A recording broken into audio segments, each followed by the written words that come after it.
Ethan Miller wasn't supposed to walk into the cabin that night. He had almost turned back twice on the drive, telling himself he was too tired, too busy, too far removed from the life he used to share with his old friends. But the truth was simpler. He didn't want to face the ghosts waiting inside. And yet, when he stepped onto the wooden porch of the lakeside cabin, the cold wind at his back told him it was too late to change his mind. At the moment he stepped inside, everything inside him stopped. 3 of them were already there at Lucy, and Noah sitting around the long wooden table like they had been waiting for something to begin. But Ethan didn't notice any of them at first. His eyes went instantly, painfully, helplessly to her. Claire Bend, the woman he had spent 2 years trying to forget. But here she was, sitting in the same cabin where they once talked about futures, where they once made promises, where she once held his hand like she meant forever. Ethan froze near the door. He should have left. It would have been the smart thing, the easy thing. But he didn't move. He couldn't move. His feet felt rooted in place, as if walking away from her one more time would break something he didn't want to break again. "Hey," Claire said softly, her voice calm but shaky enough that he caught it. He nodded. Nathis was supposed to be a simple reunion old friends. One last weekend before life pulled them all in different directions. None of them imagined they had just thrown Ethan and Claire into the same room for the first time since their breakup. And no one knew what had really happened between them. Not the details. Not the reasons. Not the silence afterward. Ethan's conversation slowly picked up again, but it was thin and cautious. Everyone laughed at old stories from college, talked about jobs and life and plans for the future. But every time Ethan looked up, he found Claire already looking at him. Not with anger. Not with avoidance, with something else entirely. Regret, she smiled once, weakly, like she was checking if he would smile back. He didn't. He wasn't ready. He wasn't sure if he ever would be. But something inside him stirred something he had pushed away so many times. He thought it had finally died out. It hadn't. The cabin itself didn't help. Everything inside it felt familiar. The scent of pine wood. The sound of the old heater clicking on. The way the lake outside reflected the fading orange of the sun. This was the place where he once held Claire in the quiet of early mornings, where she once told him she felt most like herself. The memories came back faster than he wanted them to. After a while, Lucy suggested they all sit by the fireplace and catch up properly.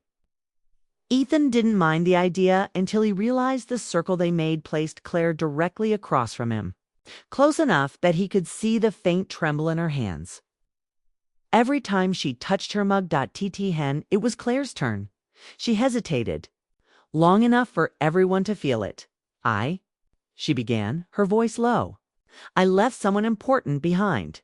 Not because I wanted to, but because I didn't know how to stay. And before he could decide how to feel about her confession, a sudden flash lit the cabin. A thunderstorm rolled in without warning, the lightning bright against the dark lake. The power flickered, dimmed, then steadied again.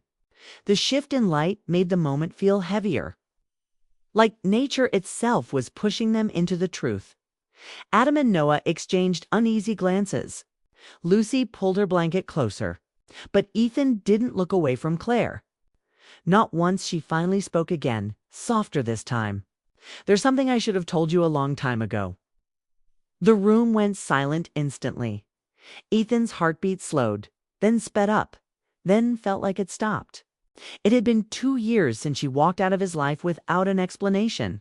2 years since he stood at her apartment door asking her why she was leaving and receiving nothing but quiet tears and a closed door. And now, here she was, ready to tell him the truth. "What is it?" he asked, his voice a careful mix of calm and fear. Claire looked down at her hands, twisting her fingers together in a nervous rhythm. "Back then, I didn't know how to be honest with you," she whispered. "I thought leaving was the only way to stop things from falling apart." Ethan felt the old hurt rise, but he pushed it down. "They fell apart because you left." "Okay, no." The thunder rumbled again, this time longer and louder. Lucy quietly stood up and checked the window, giving the two of them a moment without drawing attention. Adam and Noah looked away on purpose. Everyone seemed to feel that something bigger than the storm was coming. Claire inhaled shakily, as if preparing to say something she had carried for far too long. "I didn't leave because I stopped loving you," she said. "I left because I thought I didn't deserve you." Ethan blinked slow, confused, stunned. Those were not the words he expected. Not even close. "What?" he asked. Claire looked up, tears bright but controlled. "You were ready for a future I didn't know how to handle. I was scared I would disappoint you. Scared I would ruin everything. And instead of facing that fear with you, I ran away from it." Her voice cracked softly on the last words. The fire flickered, giving her face a warm glow that made the moment feel painfully real. Ethan opened his mouth to speak, but no words came out. His mind was a storm of emotions: sadness, frustration, confusion, but also something gentler. Something like understanding. Claire, why? And the truth is, she hesitated again. The truth is, I wasn't just scared of failing you. I was scared of how much I felt for you. It was the kind of love that made me worry I would lose myself, or worse, lose you someday. And I didn't know how to hold something that big. The room felt impossibly still. Ethan stared at her, seeing not the woman who walked away, but the woman sitting in front of him, no honest, vulnerable, trying. He hadn't expected this. He had built his anger like armor. He had built distance like a wall. But walls didn't work against the truth. Not this kind. Before he could respond, the lights flickered again. This time, they stayed dim. The storm roared louder. Rain slammed against the windows. But no one moved. Not even the fire dared interrupt. Claire took a breath, bracing herself. "There's more you don't know, Ethan," she whispered. "Something that will change the way you see everything that happened." Ethan leaned forward, heart pounding, breath tight. "What is it?" he asked again, voice low. Ethan. She whispered, "I never told you the real reason I left." Thunder shook the cabin so hard the windows rattled, and Ethan realized his life was about to change again. But he wasn't ready for what she was about to say. Ethan Miller hadn't expected to hear Claire Bennett's voice break the quiet of the cabin so completely. The storm outside was growing louder, rain thrashing against the windows, but inside, the tension was thicker than any thunderclap. He could feel the electricity in the air, not from the storm, but from the words he had been waiting to hear for years. Years of questions, silence, heartbreak, and longing, all compressed into one fragile moment. Claire's hands shook slightly as she clasped them together, trying to steady herself. She was beautiful in that quiet, vulnerable way that had drawn him to her in the first place. The same hazel eyes that once held mischief now held something deeper, heavier, and yet profoundly human. Ethan's chest tightened. He had imagined this reunion countless times. But imagining it was nothing like facing the real thing. "I never meant to hurt you," she said softly. Her voice carried a weight he could feel in his bones. "I left because I was scared I wasn't enough for you. And when everything started to feel real, I panicked." Right. Ethan blinked. He wanted to argue, wanted to tell her that she had no right to leave, that she had ruined him for years. But the words caught in his throat. They didn't feel right. Not now. Not when he was staring at the woman he had loved more than he could say, "And that's it." He asked, his voice low, almost questioning. "That's why you walked away?" "No," she said, shaking her head, her gaze dropping for a second before lifting again. "That's just the beginning. The real reason, the reason I didn't come back sooner, is because I thought I might hold you back from everything you deserved." The silence that followed was heavy. Ethan could hear the fire crackle, the rain hammer against the roof, the wind howling across the lake. It felt as if the world had shrunk to the space between them, the room suspended in a moment neither of them could escape. "You thought you might hold me back?" he whispered. His voice was barely audible, but every syllable felt raw. "Claire, you were never a burden. You were the part of my life that made it feel worth living. The part I never wanted to lose." His tears are falling. He moved closer, carefully, cautiously.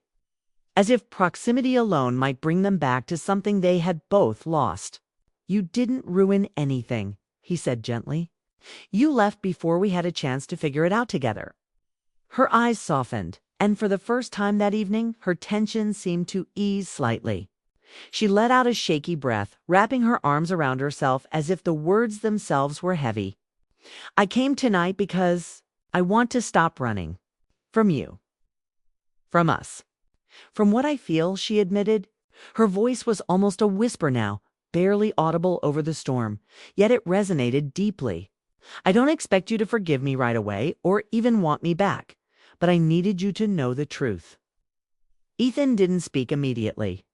He just watched her, taking in the subtle movements, the vulnerability. The courage it took for her to admit the truth after all this time. The firelight painted her face in warm hues, highlighting every small detail, the slight quiver of her lips, the way her hands fidgeted, the tiny glint of tears in her eyes. And he realized, as much as it hurt him to admit it, he had missed this. He had missed her honesty, her laughter. Even the way she scared him with the intensity of her emotions. "You hurt me," he said finally, voice steady but low. "But you also taught me what real love feels like. And I've been searching for that ever since." Claire's breath hitched, a mixture of disbelief and relief. "Ethan, are you saying?" "I'm saying," he interrupted softly, leaning just enough closer for her to feel the sincerity, "that maybe we still have something worth saving. If you want to try?" Her eyes shimmered with unspoken emotion. She didn't speak for a moment, just stared at him, letting the words settle. Then, slowly, almost imperceptibly, she nodded. "I do, more than anything." The room seemed to exhale. The storm outside softened, a steady rain replacing the earlier violence. The warmth from the fire, once just light, now seemed to fill the entire cabin, wrapping around them like a shield. The past 2 years of silence, hurt, and longing felt present, yet somehow manageable, as if both of them had been carrying the weight together without knowing it. For the first time in years, Ethan felt a quiet, steady connections, something deeper than attraction, deeper than desire. It was understanding, acceptance, love that had survived absence and time. He reached out, not with grand gestures, not with dramatics, but simply enough to let her know he was there, that he hadn't left. "Clear me." The others, Adame, Lucy, and Noah, gave them quiet space. They didn't intrude, didn't speak, didn't offer advice. Somehow, everyone instinctively knew that this was a private moment, a turning point neither Ethan nor Claire would forget. The cabin, once a silent witness to their separation, now held the possibility of reunion. Claire spoke again, voice trembling but determined. "I never stopped thinking about you, Ethan, even when I tried. I couldn't. I didn't want to leave. But I thought it was safer for both of us." Ethan, and a quiet laugh escaped her lips, soft and shaky, but full of relief. "I can't believe we're actually talking like this." "After everything," she admitted. "We're talking because we have to," he said. "Because the truth matters more than pride, more than fear. We owe ourselves that much." The storm outside began to fade, the steady drumming of rain easing into soft patters against the roof and windows. The world outside the cabin felt distant, unimportant. Inside there was only warmth, quiet, and the fragile, growing hope that maybe love could survive even the hardest trials. Ethan leaned back slightly, still holding her hand, still looking into her eyes. "There's something else you need to know," he said quietly, a shadow of hesitation in his voice. "Even after everything, I never stopped hoping you'd come back. Never stopped thinking that maybe, just maybe, we could try again." Tears spilled down Claire's cheeks. She didn't wipe them away immediately, letting herself feel the weight of every lost moment, every unanswered question. Every night she had cried herself to sleep thinking she had ruined it forever. "I've waited too long to hear that," she admitted, "and I'm ready to see if we can get it right this time." The fire crackled, filling the room with warmth, casting shadows that danced across the walls. The storm outside had softened to a gentle rhythm, like applause for the small victory inside. For the first time, Ethan felt his heart unclench. a sensation that had been foreign to him for years. They sat together, hand in hand, letting the quiet stretch between them. Comfortable and unforced. No grand declarations, no promises that couldn't be kept, just the raw, honest connection they had both longed for. It was a love that had been tested, stretched, and almost broken, but it had survived. And now it had a chance to grow. And yet, even as they let themselves breathe, even as they leaned into this fragile, cautious reunion, there was a lingering sense that the night was not over. Something else lingered in the cabin, a secret, unspoken, waiting for the right moment to surface. Neither of them noticed it yet, too focused on rebuilding what they had lost, too absorbed in the fragile hope that maybe, just maybe, they could start again. But as the fire softened and the night stretched on, one thing was clear: the past had brought them here.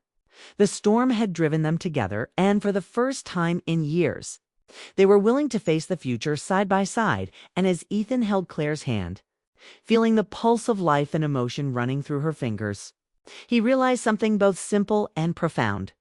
Love isn't about never leaving. It's about choosing to stay, even when it's hard, even when it's scary, and even when the world outside seems determined to pull you apart. That night, in the cabin by the lake with the storm fading and the fire glowing, they chose to stay. And for Ethan and Claire, that was everything.